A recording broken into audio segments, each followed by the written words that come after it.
Good morning, students. Let's start the new chapter. Chapter number 5, transfer of heat. मतलब heat का एक object से दूसरे ऑब्जेक्ट में ट्रांसफ़र होना कैसे होता है, ठीक है, वो इस चैप्टर में हम पढ़ेंगे. ठीक है. Have you ever thought why a steaming cup of coffee gets cold if left lying on the table. क्या आपने कभी सोचा है कि अगर हम जैसे गर्म कॉफ़ी का कप है, ठीक है, अगर हम वो टेबल पे छोड़ दें तो वो ठंडा क्यों हो जाता है. या फिर अगर हम चिल्ड कोल्ड ड्रिंक, ठीक, की बॉटल, ठीक है, बाहर रख दें रेफ्रिजरेटर से तो वो गर्म क्यों हो जाती है. ठीक है. या फिर जब हम लार्ज मेटल स्पून जो है कई बार कुकिंग वेसल में ही छोड़ दे तो वो गर्म क्यों हो जाता है. ठीक है. इन सब क्वेश्चंस के जो आंसर है या इनसे रिलेटेड जो सेम फिनोमिनास है जो हमारे आसपास होते रहते हैं, उन सब के बारे में हम इस चैप्टर में पढ़ेंगे. So the first topic is the flow of the heat. आपने प्रीवियस चैप्टर में पढ़ा कि हीट क्या है. हीट एक तरह की एनर्जी है, that is a form of the energy. और हीट एनर्जी क्या करती है, हमेशा वो बॉडी जिसका टेम्परेचर हाई है उससे मूव करके उसमें चली जाती है जिसका टेम्परेचर लो है. मतलब heat always flow from the body at the higher temperature to the another at the low temperature whenever the two bodies of the different temperature comes in contact. जब दो बॉडीज जिनका temperature अलग अलग हो, ठीक है, एक दूसरे के कांटेक्ट में आती है तो हमेशा उसमें से हायर टेम्परेचर वाली बॉडी से हीट मूव करके लोअर टेम्परेचर वाली बॉडी में ट्रांसफ़र हो जाती है.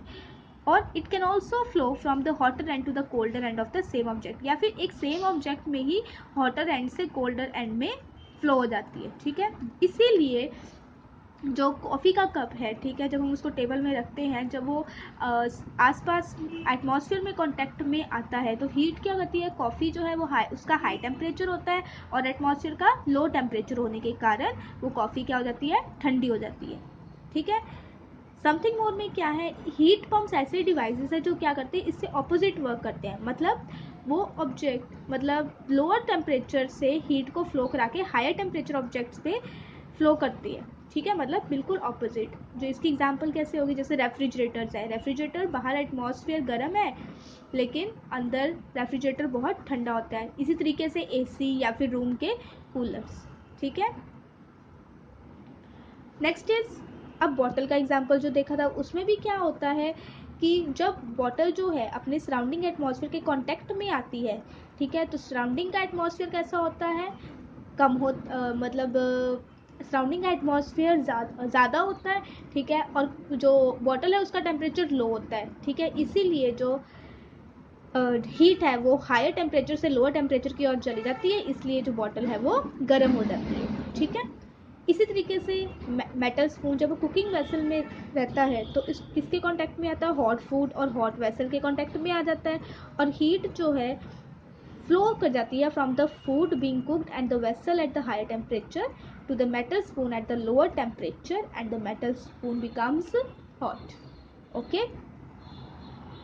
अब यहाँ पे एक एक्टिविटी है. इस एक्टिविटी में क्या करना है, आपको 2 स्टील के ग्लासेस लेने हैं, ठीक है, सेम साइज़ के, और दोनों में ही गर्म हॉट बॉइल्ड वाटर डालना है. ठीक है. फिर आपको 2 लैब थर्मामीटर्स लेने हैं. इसका पिछले चैप्टर में हमने पढ़ा था, इनका टेम्परेचर मेजर करने के लिए. दोनों को ही आयरन स्टैंड के साथ हैंग करके उस वाटर के कॉन्टैक्ट में रखना है. ठीक है. अब आप क्या करो, और ये जो आपने एक गिलास है वो उसके नीचे आपने एक बाउल रखना है. ठीक है. और एक आपने ऐसे ही रखना है. Now note the temperature of the water in the 2 glasses from both the thermometer. आप दोनों में से ही लैब थर्मोमीटर की हेल्प से दोनों का टेम्परेचर मेजर कर लो. फिर 10 मिनट के बाद फिर से उसका टेम्परेचर मेजर करना कि किस ग्लास का जो टेम्परेचर है वो कम है. ठीक है. There are 3 different ways. तो स्टूडेंट इसमें मैं बता दूँ, इसमें इसका टेम्परेचर जो है वो कम होगा और इसका ज़्यादा होगा, क्योंकि इसके नीचे एक हॉट वेसल अगेन आ गया, इसके नीचे नहीं है, जिसकी वजह से क्या होगा, इसका टेम्परेचर ये जल्दी जो है ठंडा हो जाएगा और जबकि ये गर्म ही रहेगा. अब जो हीट ट्रांसफ़र होती है स्टूडेंट एक बॉडी से दूसरी बॉडी में, ठीक है, वो कई सारे तरीक़ों से हो सकती है. सो इस चैप्टर में हम 1 बाय 1 वो मोड पढ़ेंगे जिससे जो हीट है वो ट्रांसफ़र होती है. So first mode of the transfer of the heat is the conduction. ठीक है.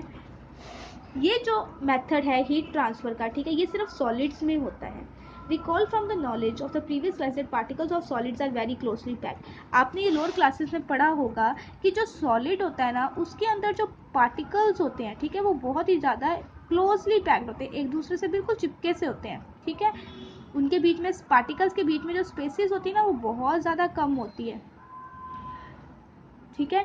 ऑल्सो द पार्टिकल्स क्या vibrate eight there fix position, वो अपनी ही पोजिशन पे रह के वाइब्रेट करते हैं, और जब इनको हीट करते हैं तो ये पार्टिकल्स और ज़्यादा वाइब्रेट करते हैं। जब ये ज़्यादा वाइब्रेट करते हैं तो ये जो है अपने साथ पार्टिकल्स जो लगे होते हैं उनको भी साथ में हिला देते हैं, ठीक है, और वो भी क्या करने लग जाते हैं, वाइब्रेट करने लग जाते हैं। Now it is a turn of these more vibrating particles to bang into the further next one, और फिर वो जो वाइब्रेट हो रहे हैं उनको फर्दर किसी और को वाइब्रेट कर देते हैं, ठीक है। तो इस तरीके से जो हीट है वो ऑटोमेटिकली एक पार्टिकल से दूसरे पार्टिकल को कैरी आउट हो जाती है, ठीक, by the way of the increased vibration.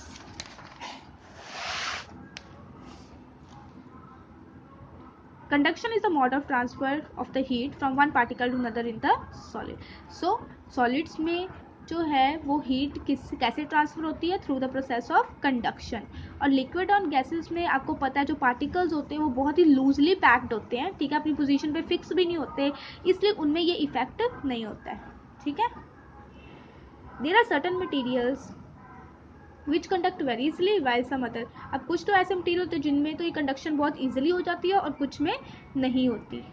अब वो मटेरियल जो अपने में से हीट को पास आउट करने देते हैं उनको क्या बोला जाता है, कंडक्टर्स, या फिर वो क्या होते हैं, हीट के गुड कंडक्टर्स हैं, जैसे कि मेटल्स, कॉपर, गोल्ड, सिल्वर, ये सारे, ठीक है, ये सारे हीट के गुड कंडक्टर्स हैं।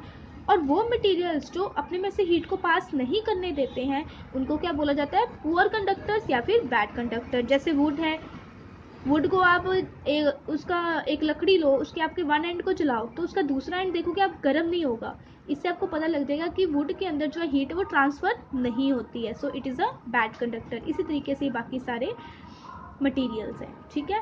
जो एयर है वो भी बैड कंडक्टर है।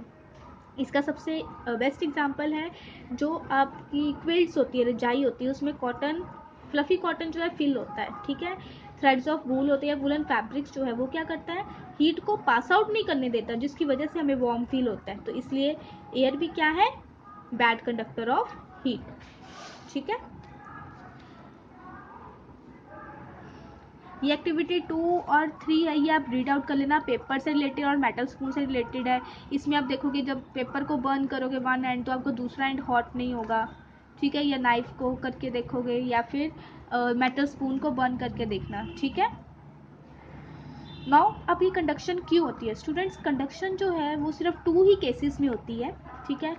अगर दो बॉडीज़ के बीच में टेम्परेचर का डिफरेंस हो, मतलब एक का टेम्परेचर हाई हो और एक का लो हो, और between the two ends of the same body, या फिर एक सेम बॉडी के टू एंड्स के बीच में, आप देख सकते हो।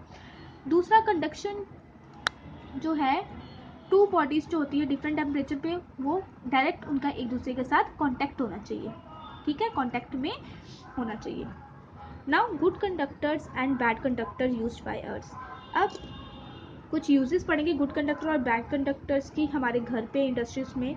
जैसे गुड कंडक्टर जैसे स्टील, कॉपर, एल्युमिनियम हो, ठीक है। एक तो कुकिंग यूटेंसिल्स बनाने में इनका यूज़ होता है, क्योंकि they can easily transfer the heat from the source to the food being cook. Utensils में हीट जो है ट्रांसफ़र होती है तभी तो हमारा फूड जो है कुक होता है, ठीक है।